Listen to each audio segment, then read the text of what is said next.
now, preparing to live stream. And usually why it says it's preparing, it's already live streaming. So if it's live streaming, hey, everybody, we're live streaming. Okay. Hey, Kobe. Okay. There we go. Good afternoon. All right. Somebody came in. Okay. We're just getting things working. And I want to mute this so I can make sure. Okay. Give me a moment. So you people that are going to watch the replay, you don't miss anything. I know we got a little bit of extra talk in here, but just fast forward a little bit and you'll get right into it. Uh-oh, my internet connection's up. Okay, there it is. Good. Now let me get the volume off. Okay, recording as a backup. Okay, record on this computer. Okay, we're live. All right. Hey, Cheryl. Hey, Kobe. All right. Got some people back. I was busy with the technical stuff here, trying to get things together. We were just talking to Shane. They have us in lockdown over here, so I've been the family technical director and having a good time with that. So welcome, and let's get right into it without further ado. Shane, take it away. All right, thanks, Abraham. Hey, everybody, welcome back. Many of you, welcome back. It's great to kind of see you again. So, this is the last of our Culture Hacker series. I'm excited because we're going to talk about communication today, and it's kind of wraps so many elements of everything that we do into this sort of one idea. So it's a topic that's large, wide, and can go many different ways. So I've kind of selected some of the things I just want to talk about, some of the things that kind of come up, some good reminders to kind of make sure that we're thinking about as we communicate with our team. So like always, kind of going back into just giving a little bit of background about myself, as I said, as the Culture Hacker. As I said, I came out of the Ritz-Carlton, so heavily in the hospitality space, and still do projects in hospitality, but have really branched out over the years to focus on all industries, sort of around the world, as we sort of consult and work with companies on their employee experience and culture, obviously what we're doing today. A lot of the work that we did actually came out of our work with customer experience, journey mapping, really understanding how to develop customer experience strategies. And a big part of your customer experience strategy as you're thinking about this must be your people. And so people sort of elevate into culture. And that's where, sort of my background and probably in Ritz-Carlton probably has always played a part. And we always sort of talked about this idea that it's all about attitude. People with great attitude deliver great service. People with a poor attitude do not. And that's really still stuck with us. And, whenever you're talking about your customer experience, you cannot talk about taking care of your guests or customers without taking care of your staff and really understanding their attitude. As a result of that, as we've continued to develop our understanding of the employee experience, it's important to understand what culture really is. Culture, and again, it doesn't just apply to the workplace. It can apply to any group of people, sports, community, church, wherever you are. When you have a group, even the family, there's a culture. It's the collective hearts and minds, the collective mindset, attitude, and feelings that a group has. And it's the collective that's so important. As managers, we often look at the exceptions, the person who's not doing something well, or the person who's doing it really well. What we want to understand, it's about the collective group. And as a result, I really do believe that the number one responsibility of a manager or what a leader does is really focus in on this idea of how my people are feeling. And it's a very simple concept. But when we look at research, and we're actually doing some research into the emotive and intention that a manager applies to their daily routines, what we understand is that the more emotive an action is, the more emotive something produces, the greater likelihood that those feelings can get elevated. Just knowing that they also can happen in reverse as well. So understanding the collective hearts and minds, how your people feel about what they do and who they do it for, is really an important element of any customer experience strategy. What we know is that these hearts and minds manifest itself into behavior. Behaviors in today's world always get posted online. So if you go online and look at any of these communities and where everything is, I think the thing that always stands out for me is that a lot of the commentary is about the employees. It's about how people acted, interacted, attitudes, etc. And so I think it's important that in today's world, particularly when you're talking customer experience, that the reputation of your customer experience and your brand is really being defined by the employees' hearts and minds. It certainly plays a big part of it. Now, these hearts and minds are defined by many things outside of work and inside of work. I want to make that clear. And listen, some people just, maybe not always the most positive people in the world, but what we've been focusing on over the last few years is really to understand what are the things that a company can do. So we've been doing some employee journey mapping, really trying to understand where and how and what those moments are that define the employee experience. What do they talk about as being most important? And as a result of that, we've really come up with 12 mechanisms, the 11 here. And if you've been coming to sort of all of our sessions, you know that we've been covering a lot of these. And as I said, as we go through these 12 areas or mechanisms or people really do play a big part in what goes on or how someone feels in the workplace. And that is certainly true for the one that we're going to talk about today, which is communication. I mean, this is a pretty bold quote up there. You know, if you had to name one sort of the most important thing about an instrument of being a leader, it would be communication. And I'd have to agree, because if you think about all the things that we've been covering in this sort of webinar series, there's always a communication component. And so how you communicate, I think, is absolutely critical to how you are perceived as a leader. So when you start to talk about that, the thing that I often find interesting is what actually is communication, and more importantly, what is the outcome of communication. So I put this quote up on the screen, and I'd be interested in your thoughts. Communication is in the mind of the recipient. You're just making noise if the other person doesn't understand you. Kobe, you're a front and center, my friend. What does that mean to you? Communication is in the mind of the recipient. You're just making noise if the other person does not understand you. What do you think that means? I mean, if you say something to somebody and they take it a different way than your intended delivery, then you're not really communicating with them. Yeah, it's a really important piece of that. The key to communication is understanding. For me, that's the piece of this. Again, how often have you had instructions or been given something about what to do next and you just weren't sure what it was about? You know, at the end of the day, communication is about understanding. And so I want to put that responsibility on all of you as managers, as leaders. It is about understanding, and you are responsible for that understanding. There's the old adage, and I've probably told this story, certainly those that have followed it, but over the years, it's been kind of an interesting one, is when I was, one of my first really big manager responsibilities was a housekeeping director in a huge hotel. And I went into housekeeping not knowing anything about housekeeping, which is, there's a lot of intricacies to that department and role. But I had a couple of hundred employees. But I remember on the second day, my general manager called down to me and sort of said to me, he says, "Hey, can you go into the front of the house? There's this huge Oriental carpet," which we had. It was beautiful. It was massive. And he goes, "Can you spin the carpet? We got a VIP group coming in." And I was like, "Great, spin the carpet. That's easy." So I hung up. I ran up to the front of the house, got some of the bellmen to help me. There was a big table there. We took the table off the carpet and we spun the carpet 180 degrees, turned it around. You know, that's all. Put it back, put the table back, and went on. You know, I thought, oh, this is easy. This is a little bit of muscle. So I went back, and about 2 hours later, the general manager called me and he says, "I thought I told you to spin the carpet in the front of the house." And I said, "I did." He goes, "I was just up there." "No, you didn't." I said, "Yes, I did." "No, I didn't." "Yes, I did." "No, I didn't." Went back and forth. And then he said, "Well, what did you actually do?" And I said, "Well, I went up, took the table off, spun the carpet 180 degrees, put it back down, and I've done my job." And he started laughing. And again, probably used some not very choice words for work. And he's like, "Spinning the carpet is nothing to do with turning the carpet. Do you even know what a spin bonnet machine is?" For those of you that aren't in the housekeeping world, there is a machine called Spin Bonnet. And what it does is, instead of deep cleaning a carpet, it actually brings the carpet up. So you spin bonnet. So when someone says spin the carpet, it means you apply this machine, it brings the carpet up, makes it look like brand new, and you're on your way. And so we got a bit of a laugh out of it, I guess. But over the years, I've always come back and I said, well, who is at fault? Who is at fault for the communication? And the most common answer is, well, both of you were. And I agree, in a normal situation, both of us was. But I will always contend that as the manager, as the leader, you take responsibility for understanding.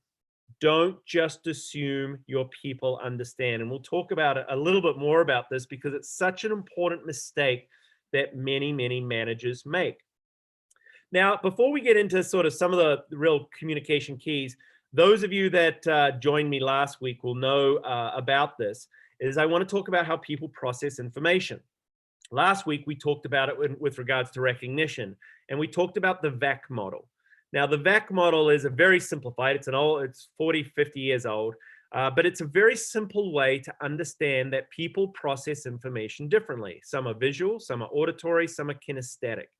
Again, Walter Burke-Barbe just provided this, and his managers always remember that there's no single way to effectively communicate to everyone. Part of being, I think, a good leader is that you have a willingness to try multiple mediums. You'll communicate different way, because our visual people, they like to see their communication. So they like to see it written down. They don't mind the email. Auditory, like to hear it. So again, they're very good at processing information. The problem is that visual and auditory only account for just over 50% of how people process information. The majority of people process information kinesthetically. What does that mean? They process information by doing. They have to get their hands on something to really understand and how to learn. And this creates some problems, because when it comes to communication, many times we're just speaking, many times we're just sending emails. It's not often that we are ensuring that our kinesthetic people who need to try it, test it, play with it, how to communicate to them effectively. So I want to put that out there, that when it comes to understanding, there is no one single way to effectively communicate to everyone.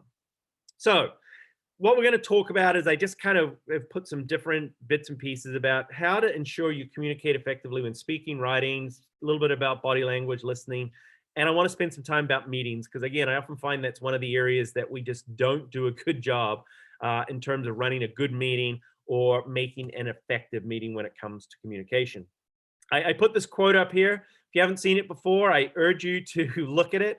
It's a great one. The two words, information and communication, are used interchangeably, but they're actually very different. Information is giving out. Managers are very good at giving out information. Communication, though, is getting through. And that's one of the things that I really urge you to think about, the difference between a manager and a leader. Managers give out information. Everyone is very good at, throwing out information, just seeing what sticks. Our leaders focus on getting through, which means getting to that level of understanding. So how do we ensure that our people around us understand? So here's the kind of piece that I kind of go out, because a lot of what we do as managers is we speak, we talk, we deliver our messages. So the question that I sort of have for you is, I want you to, dip into your bags and tricks, but when you speak, when you talk to your teams, how do you ensure that you are understood? And again, fairly simple, but what are the things that you do to make sure that you are understood? So let's kind of go around. Cheryl, welcome back. You want to come off mute? I'd love to hear some of your thoughts. What do you do to help ensure that you are understood when speaking to your people? I think eye contact is one of the biggest things to make sure that you're on the same playing field and there's a connection there. So that's definitely one thing. And I apologize. I think I need to call Zoom about my video. I've been trying to connect with y'all, just a little glitch there. That's all right. We can hear you perfectly, though. So I love that. Getting some eye contact in, letting them know that you know them. Fantastic. That's a great idea. Liz, I know you've got a lot going on. Are you able to kind of take off mute for a little bit and tell us what you do to help your teams, help ensure that when you speak, that you are able to be understood? So yes, what I try to do is, when I'm working on communicating, I do a visual as well as verbal, and then kind of look at the body language. And that if I need to display or change my message, I can see it a lot better and translate it to a level of understanding. Excellent. So you use the body language, you try to pick up on whether or not there's a level of comfort. I like it. Thank you very much for sharing. Mamadou, how are you doing? I'm very well, thank you. How about yourself? Awesome. Good to hear. What do you do how do you ensure that when you're speaking that you are understood? Actually, I also use eye contact, but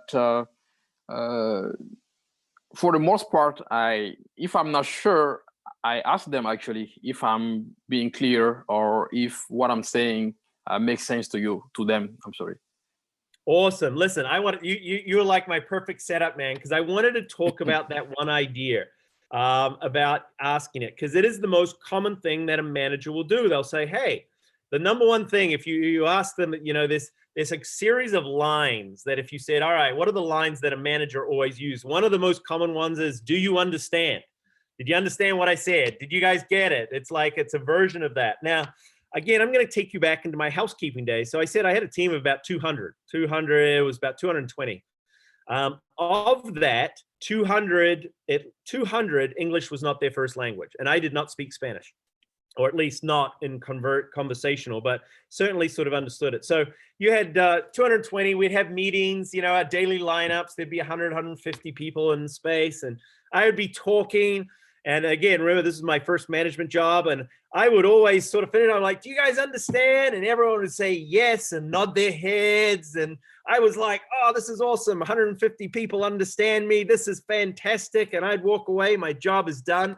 And then one day I watched, and they would spend like 10 minutes talking to each other, trying to work out what the hell I just said. But they always nodded their head. They always said, I understand. So that lesson for me, and I give it to you, is like, those words are not the best words to come out of your mouth, because people are always going to tell you, I understand. People are always, they never want to seem like they don't know something. So that's a lesson that I share, because, you know, it reminds us that we have to generally take a couple of steps more. You know, when it comes to, you know, making sure that, you know, you're understood, just remember when you're speaking, keep it simple and to the point. I think sometimes we get very wordy.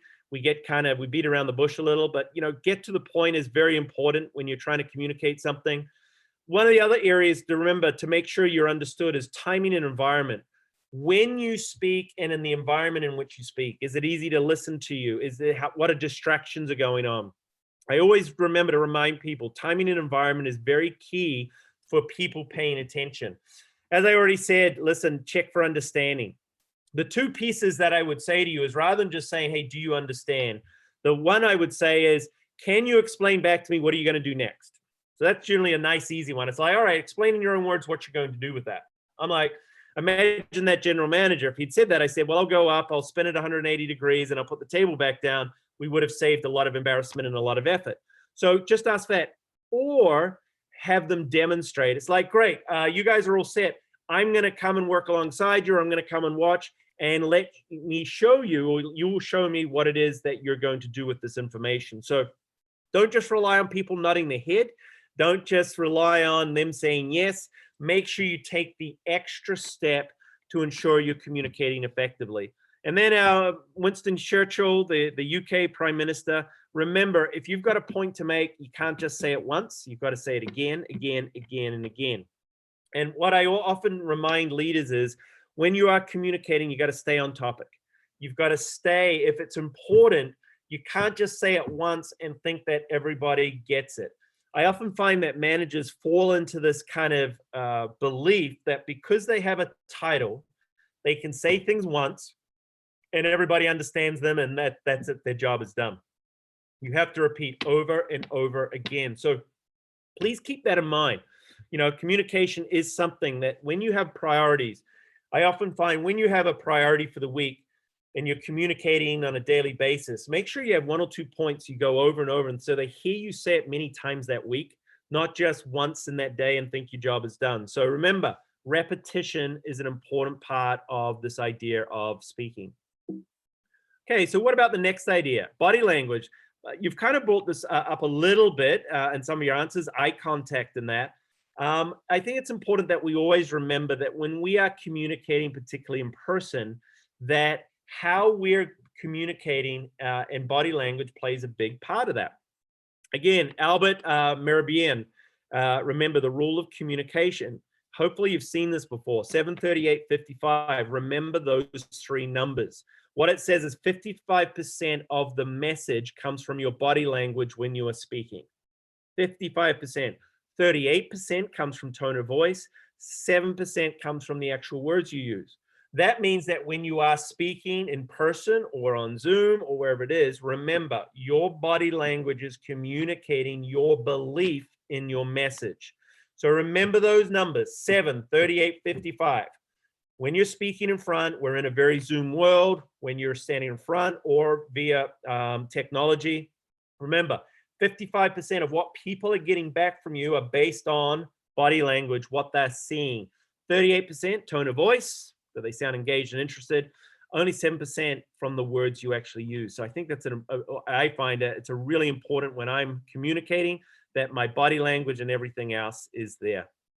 All right, thinking about this, what about when writing? And I'm going to touch on email a little bit as well. Again, some of the same rules. I often find that we're doing memos, we're doing emails, all of that. Sometimes, again, we can get very wordy.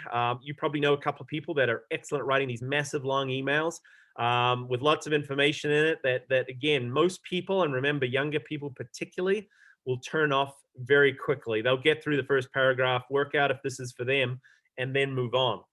So again, I think when you're writing in communication, just like when you're speaking, keep things simple. Start to make your messages smaller, more bite-sized, and to the point. And that's just a great rule for all of communication, particularly when you start to see our younger generations. The attention span is getting shorter and shorter and shorter. You know, it's something to kind of keep in mind.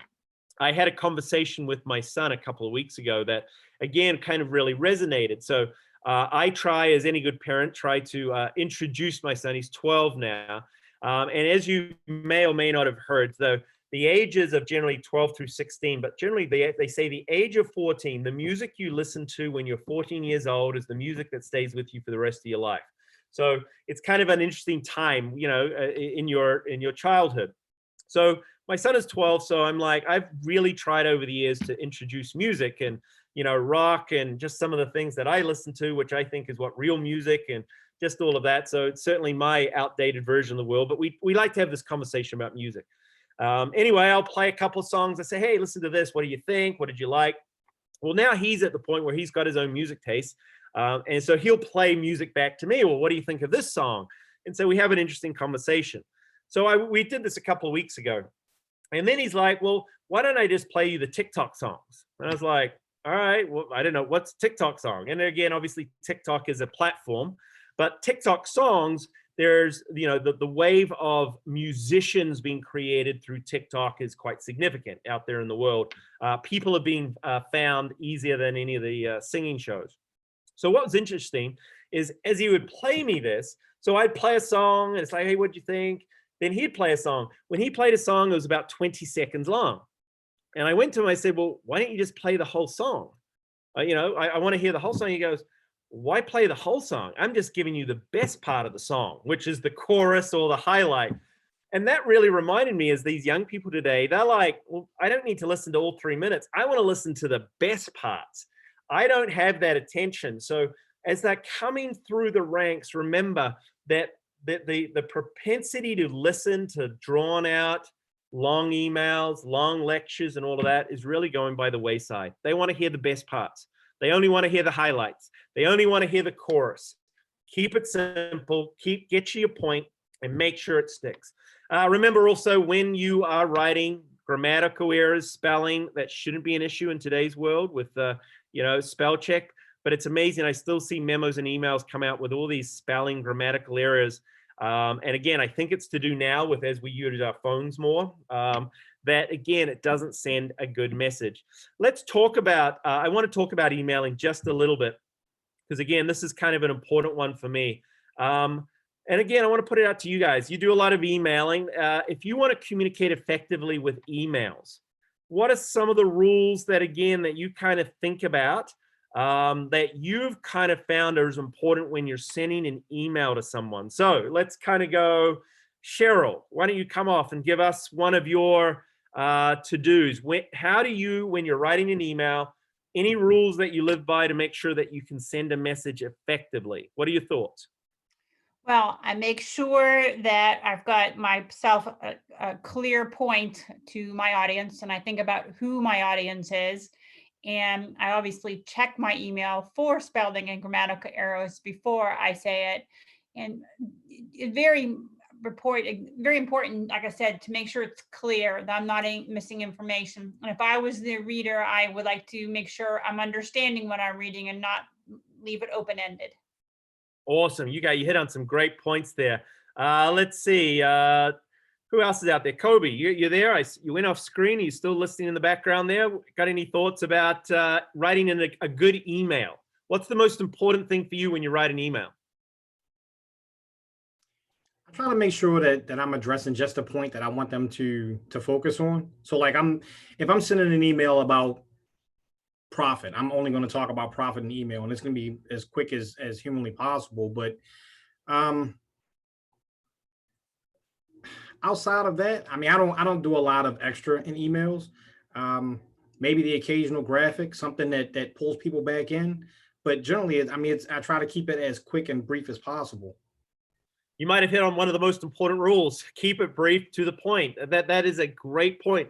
And it goes back to what I'm saying.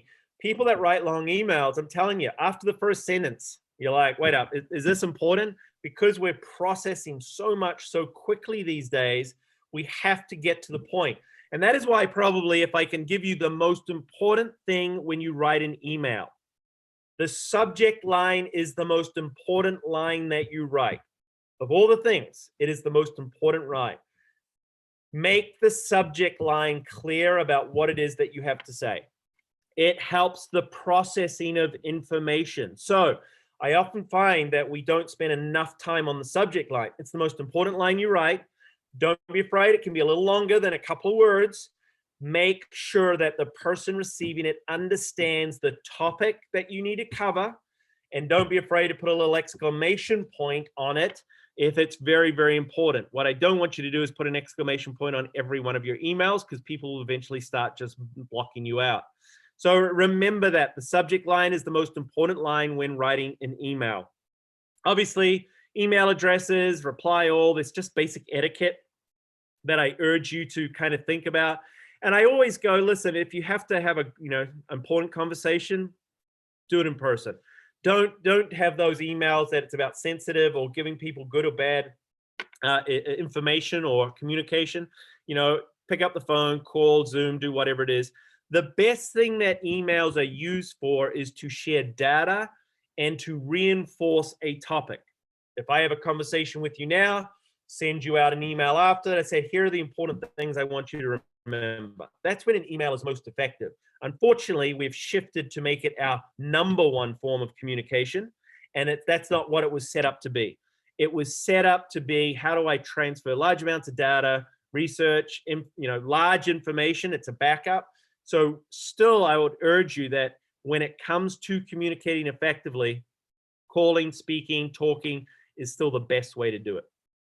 I want to talk about listening now, because again, I can't talk about communication without understanding that communication is two-way. So getting through means that someone has to listen. And so I want to talk about listening in your role as a leader. So the question I have for you guys is, why is listening so very important as a leader? So let's kind of go across there. Let's see, Mamadou, we're right there. Give us some thoughts of why listening is so important.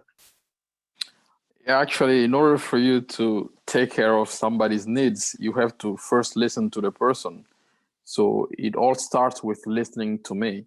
If you listen to the person actively and carefully, then you'll be able to better understand what the person needs in order to take care of their needs.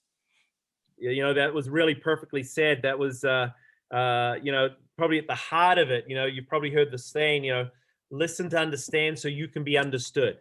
When you understand someone, you will be able to tailor your message more effectively to the person.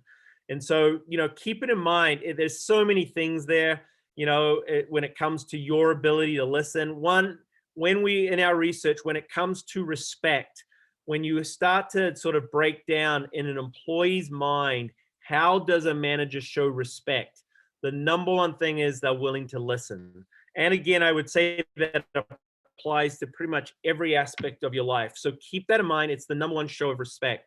Listening is also that you'll find is we often listen to reply. Sometimes we actually just have to listen. And what does that mean is sometimes people just need to hear themselves say something. You actually don't need to produce an answer.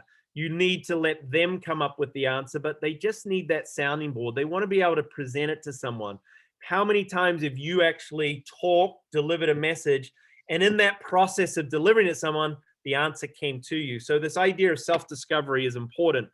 And what I want to make sure is that the idea of listening to understand is one of the most important, I think, leadership traits that you can sort of come to terms with. And it's all about understanding we have different types of listening. So I put this up there on the screen because I wanted you to understand the 5 types of listening that we all engage with. It starts at the bottom. Ignoring someone. Well, you would say that's not listening, but that's the worst type of listening. I ignore them.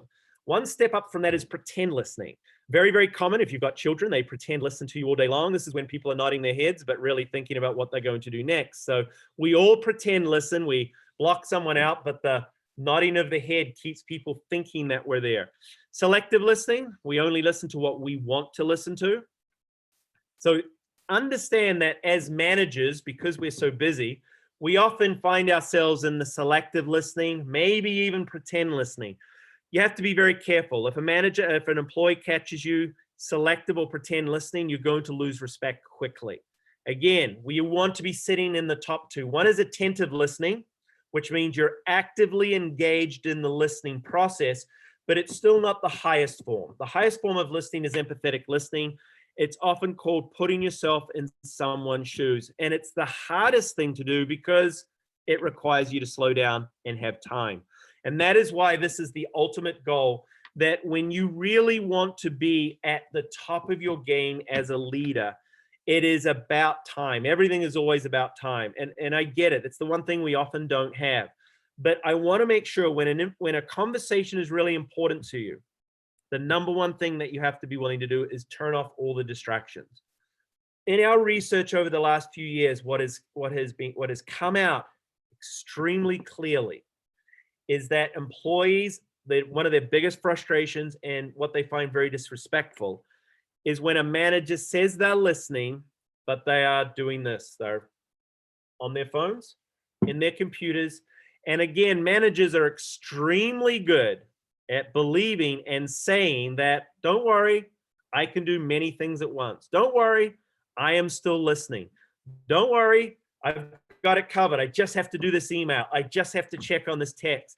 I want to make sure that you understand multitasking is a myth. It is physically impossible for you to do 2 things at once. Now, what your brain does is it moves back and forth, and you do it really quickly. It moves back and forth, back and forth.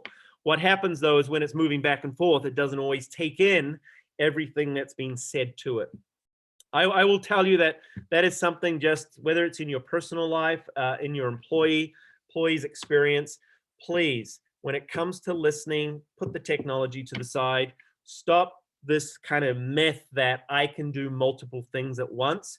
People need your attention, because at the end of the day, if you are in your phone or on your computer, the best you'll get is selective listening. You're really just, your brain is moving back and forth, and it doesn't stop until it picks up on something it's interested in. And so what tends to happen is, again, that selective, you're listening for the highlight. You're listening for something that you go, oh, that's interesting to me, and then I'll start paying attention. The problem is it doesn't take into account what's most interesting to the person speaking to you. So a lot to unpack, but please really think about listening. Think about the 5 types. Know there are 5 types. It's the toughest thing that we do, but as I said, our research, and again, a lot of research out there says when it comes to your employees' perception of how much you respect them, often it comes down to how much you're willing to listen to them. So again, the final part I want to do, and we'll spend a little bit of time on this, is I want to talk about meetings for a bit. Again, I could do a whole webinar probably just on effective meetings. I dedicate some time in my book to meetings, just because for me it's the most frustrating thing in the world. Because when I was an employee, there was nothing worse than getting pulled into a really crappy, pointless meeting. So I'm going to talk about 2 types of meetings today: the daily meeting or the regular project meeting. And I'll start with the quote that I just love. And I think it's always interesting. If you had to identify in one word the reason why the human race has not achieved and never will achieve its full potential, the word would be meetings. And that's something to keep in mind, because so many meetings are a waste of space. However, they're actually a really effective form of communication. They're a great opportunity for you. In some ways, this is what we're doing now, is the new modern meeting, where you have a Zoom and you set that up. So meetings certainly are a big part of our life, and they can be extremely effective. But unfortunately, many times they are a waste of space. So I want to talk about a couple of important ones. First one is the daily meetings. For me, I've been brought up in the management world that, when I'm in operations, I would always have a daily meeting with my team. I want to put it out to you guys. Daily meetings, yes, do you do them? And why do you think they are so effective? So I haven't heard Bradley. Thanks for joining us out there. You want to come off mute for a second and maybe just talk about, do you do daily meetings and what benefits you might see from doing a daily meeting? I like everyone's responses so far. In terms of daily meetings, I haven't put that into practice myself. And I think, although I'm becoming more aware of Scrum and the value of Scrum in an organization, which has a large emphasis on that face-to-face contact if possible. So some of those benefits obviously are, I would say one of them is accountability, where you're putting yourself and your commitment to the team first. Okay, great. Again, communication. We've got to be talking about that through there. Thank you for sharing. Liz, are you able to come off mute and just talk about what do you see that might be the benefits of having a quick daily meeting with your team every day, a huddle, a scrum? There's all these different words. Any thoughts there? Seeing if Liz is there with us. Cheryl, maybe you come in for some thoughts.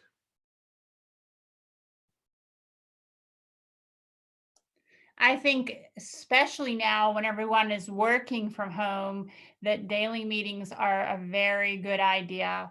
I mean, if it's short, that's fine, just to touch base, kind of make a verbal understanding of what's being completed today.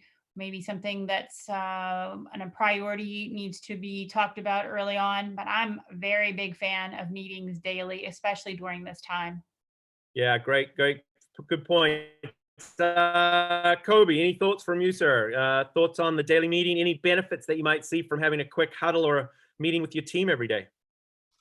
We have daily meetings that go over numbers. I'm one of those people that believe that you're never going to achieve a goal if you can't see it. So, and I know that's a little, but to sit there and talk about a number, just briefly with your team to go over, what the expectations are, I think that's important. It's great. As I said, keep the ideas front and center. So, listen, daily meetings, share messages, give feedback, give recognition, revisit values, goals. There's so many elements there. What I would say is that when it comes to the daily meeting, the way that it was always did is that the daily meeting would always be at the start of the shift. The idea is you kind of do a daily meeting at the start of your day when everyone's just kind of getting started. I always called it was my moment to flick the switch. What was the switch? The switch that you're at work ready to go. So that opportunity every day just to check in. And again, we do this as a Zoom, as a company. I do this every day. Start of the day, get on with everybody, look at everybody's in the eyes, kind of check the body language, make sure everyone's ready to go. Make sure everyone's aligned. Kobe said, make sure you're focused on the goals. So the opportunity every day to bring everyone together at once and then let them disappear to get their work means that I don't have to do 10 individual meetings all over the place. It means that I can be very efficient with my time. And so I really urge you to think about in your daily routines, when do you communicate? Now, I have had this in operations for many years, and I still get many managers who say, well, I don't have time for that. I don't have time. So I often go, well, what do you think it takes? A daily meeting should be 10 minutes or less. It's quick. It's to the point.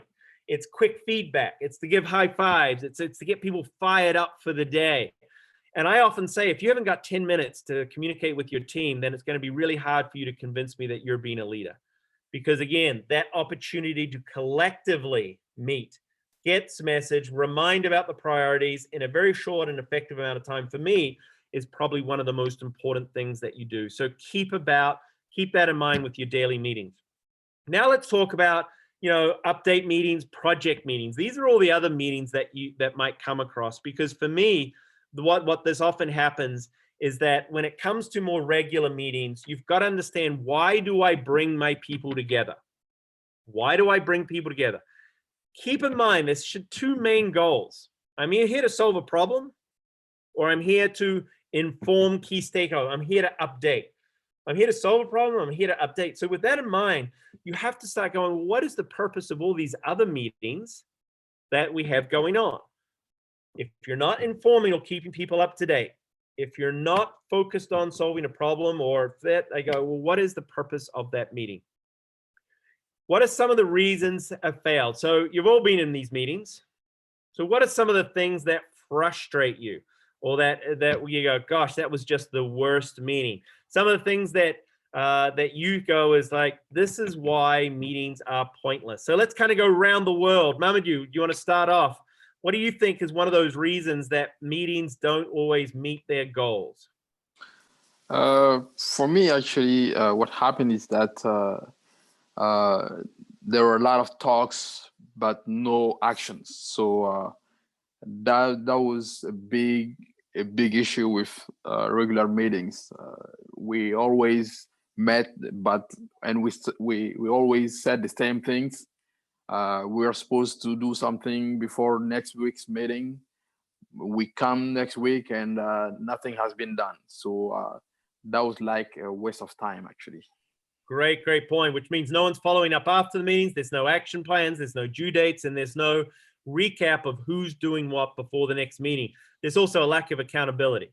Obviously, if you're turning up to the next meeting, there should be some things done. So great, a lot of stuff there. All right, Azamak, again, we haven't heard from them today. Again, you want to come on and talk to us for a second, give us some insights about what happens in a meeting that might frustrate you. For me, probably is where the leadership or the leaders come to the meeting unprepared. Great. Big one. Again, they come in, they're not ready for their own meeting. How often does that have? Great point out of that. Liz, can you come on now and tell us, what do you see as the frustration points for meetings? I have to agree with your previous message of the gentleman that just spoke, but also ownership. When pieces of the project are not where they need to be, where the failures are, and what are the next steps? Ownership and responsibility. Yeah, listen, comes back to something Mamadou talked about. It's like this idea of accountability. It's making sure that there's follow-up, making sure that something actually comes out of them. So listen, when it comes to meetings, these are some of the problems. We try to cover too much. We try to cover all things to all people. We're unorganized. It goes for more than an hour or goes overtime. There's too many people in the meetings. It lacks purpose. Well, we forget our purpose. And then, this is what we call death by PowerPoint. It's just delivering, downloading a bunch of information. All of these things start to come together to say, you know what, this is what's wrong with our meeting. So we've really, over the years, focused in on, well, what does a meeting need to do? In my book, and actually this is one of the pieces that's in the toolkit that I'm sure Abraham's going to talk about, is we actually have and created a meeting scorecard, which again, we found really effective, which actually allows you to rate your meetings. And again, what we say is that in your meetings, again, if you've got regular meetings or project meetings, at least once a month, rate it and go through and see whether or not you're meeting the expectations. Now, this then highlights to us what are the things that we should keep in mind for an effective meeting. First of all, make sure there's a purpose of the meeting and make sure it's connected to what you're ultimately doing as a company. Is there an agenda? Talks about the organization. Participants asked to be prepared before a meeting, which means they have to come with things or have things done. Is there a purposeful topic of that meeting? You know what? We're coming here to talk specifically about X today or Y. Does the meeting finish on time?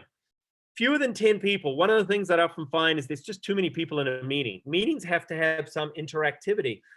Anything more than 10, it's just not going to happen. Again, goes to the next point. Do people get to participate and interact? Are notes taken and then recapped afterwards? Very important for an effective meeting. Company values, again, if a decision has to be made, are values used in the decision-making process? Does the meeting begin with a recap from a previous and have assigned steps for next week? Mohammed, you talked about the frustration. You must have specific things and then follow up and go, did this get done?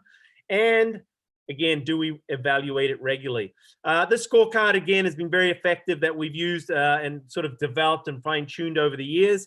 What I always say is that you have to get 8 or more to have an effective meeting. That doesn't mean scrap the meeting, but what I would say is that it may be time to rethink how that is being delivered. Again, if you're a Star Trekkie, you might appreciate this. A meeting is an event where minutes are taken and hours are wasted. I thought that was kind of clever. All right, again, like always, we've covered some huge ground, a lot of different space. As I sort of said, I could probably spend one meeting on every one of these. A lot to cover for communication, but you know, just as I began this and as I start to wrap this up, the art of communication is the language of leadership. If you are a leader, then communication is something that you take as a priority. It is something that you continually to grow, evolve, and learn about. Again, please don't fall into this kind of idea that just because I am a manager with a title, that I am a great communicator. In fact, some of the managers I've met in my career are probably some of the worst communicators, all for all the reasons that we've talked about or not talked about. At the end of the day, it's something that you really need to take a few moments to consider how well and how much of a priority have I taken on my communication skills. Don't take them for granted. Don't think just because I can speak, just because I can send an email, or that I do that once, that I have been effective. Communication is about understanding. If your recipient doesn't understand you, then you haven't effectively communicated. What we know more than ever before is that we need to be communicating effectively across multiple media and mediums. It's not just about speaking. It's not just about Zoom. It's not just about email. It's not just about video. It's not just about working alongside people. All of these things come to play for you to be effective in your communication approach. So of all the things that I would say is please make sure you're spending time to think about how well you are communicating. Again, ask your employees, are you effectively communicating? Ask your employees, what is their preferred method of communication? We're very good at asking our customers how they like to be communicated to. Well, I would attest that it is now time to start asking that same question of our employees. So as always, thank you guys for tuning in, turning up, participating. So now I get to turn it over to you guys, and any thoughts, questions, ideas about communication that you want to add to the group, because of course you are experts too. So any thoughts on that? Let's kind of go. Azamak, again, talk about communication from your perspective. Anything else you want to add about how important it is? Yes, sir. You covered a lot of great points. So in addition to it, I would say like nonverbal communication, I guess, you know, when the part that is not spoken, and in some cultures, you know, people actually don't complain, they don't talk about their problems. So there's also the other part of like the body language, reading the body language and communicating, I guess, emotionally or beyond words. So awesome point. Remember that 55% of all communication is body language. So you're reading body language. We do a really great course on self-awareness about how to read body language, all the different things that your body does. So listen, that's a really great point, that when you're as a leader, make sure you're looking at the body language of those that are listening, particularly if they're right there in front of you. So great point.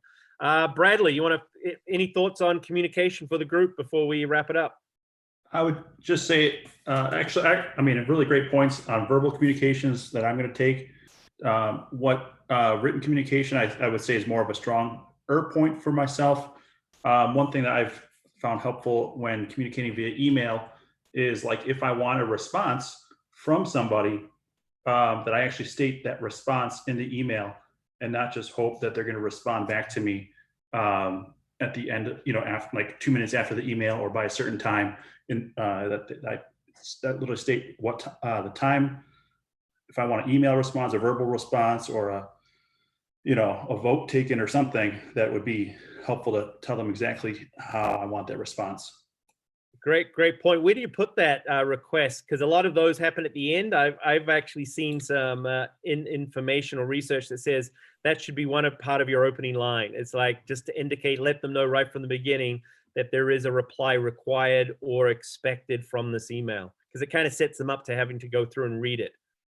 Great question. I usually put it at the end, but it's something to consider, putting it up more up front for sure.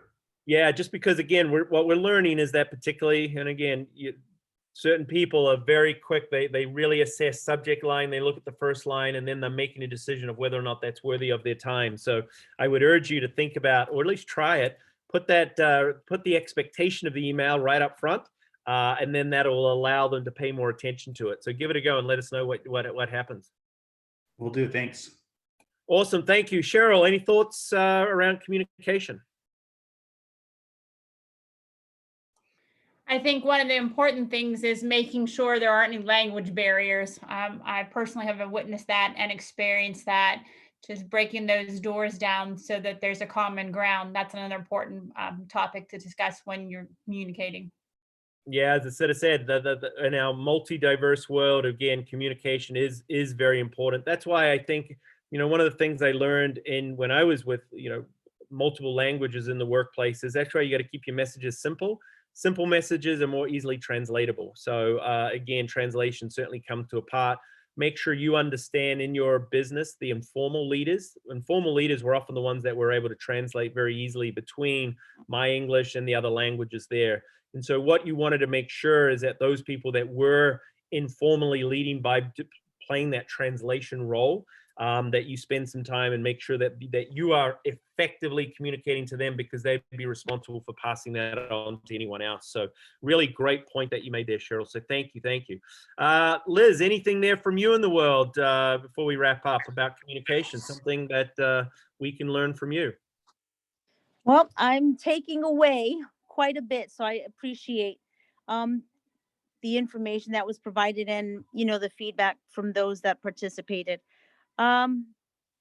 Just being on track with our company, the culture, and different mechanisms and how we communicate effectively. Great. Well, listen, thank you for joining us, and let us know how some of these things that you take away you can implement and sort of do something with. Kobe, what do you think, buddy? Give us your thought on communication, and it's important. Anything you want to share with the group? One of the things that I like, one of the quotes that you use is about people not listening to understand, but to respond. Something I've felt for a long time, and I actually teach that to a lot of my employees. But another thing that I wanted to talk about is as far as like emails and requiring a response in them. So I'm like everybody else. I probably put my request for a response at the end of the email, so that's something that I'll think about.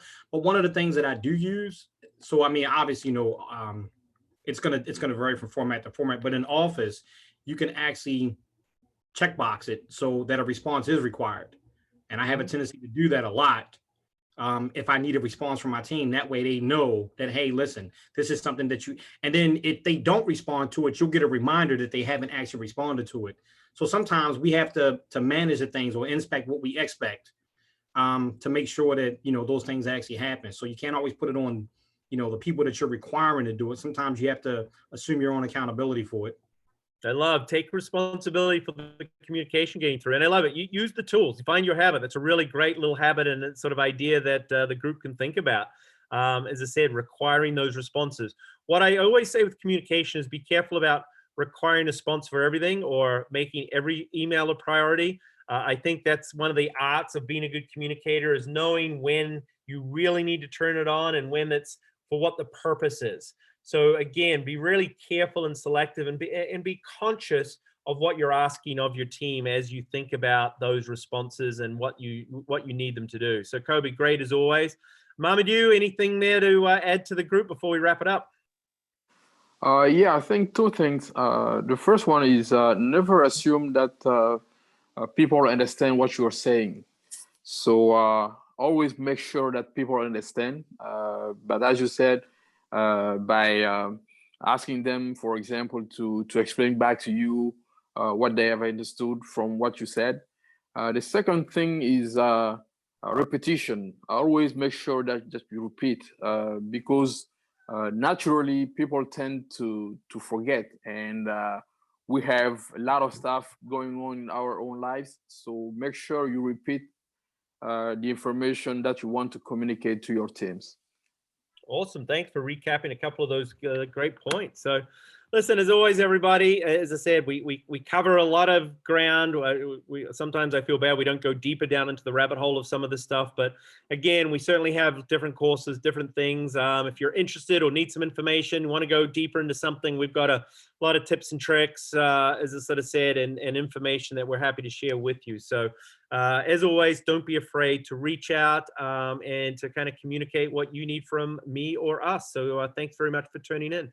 All right, Abraham, back over to you, and anything for you to wrap it up. All right. Well, I want to thank everybody for coming. Thank you, Shane. We're going to be going on break here, and because we're wrapping up this particular series, and then we're going to be back after. It'll be in October. We're setting the date for that. And but if in the meantime, please take advantage of all these lessons that you've learned. If you haven't seen some of the webinars that Shane, or these are more discussion groups that Shane leads, then let me know. I can send you the replays. In fact, I'm working on putting the replays into one unit so we can get it all together and everybody can go through the series themselves at their own leisure. That's what they're certainly for. We have a toolbox that Shane has prepared for you. If you have 50 or more employees, we say it's mainly for certain areas in the world, but nothing's written in stone here. So just talk to us. We're flexible. So I'm going to put it right here in the chat here for you. I know Kobe, you picked it up. So, all right, you got yourself your toolbox. So Kobe's going to be taking care of business over there. So thanks for picking that up. I mean, we sat down and we thought about what would be good for the people who are coming to be able to put into action, because that's what it's about. It's about taking action and getting results. So that's what Shane is known for, is getting results for what he does. You see, he has a lot of experience. He works with a lot of companies, and he has a lot of results that people want to get from him. So I'm going to share a screen. So those who haven't seen this, those who've seen it, just bear with me a moment, then we'll be able to wrap it up here. So hang on, here it is. So here it is. You get your free breakthrough strategy session and toolbox, and you can see there's a lot of stuff. These go with those videos that the discussion groups that we've been having. Each one has some sort of a tool that you would be using, and they're all here in one big package here. So I put the link in there for you to go over, and if you'd like to get it, let us know. Just sign up for it, and we'll take care of it for you here. So with that being said, Shane, are you planning on doing some more in the next another session, a whole series of something coming up? Yeah, I'm sure I can dip into the toolbox and see what we come up with. So we'll look forward to seeing what's on top of mind moving forward. Okay, yeah. So we're gonna see if we can talk Shane into give us some more information when we come off a break. So we'll see what happens here. But again, please feel free to reach out. Tell us what you need, and that would be great. So Azamak here, he says, thanks, Mr. Green, for the great content and useful tips. It was an honor to hear the wisdom from the participants. Have a great day, everyone. So fantastic. All right. Well, that being said, I want to thank you all, and we'll see you guys after our break. Thanks, everyone. Have a good day. Cheers. Thank you. All right. Thank you. Bye. Thank you. Keep Thanks so safe, much. everyone. Thank you.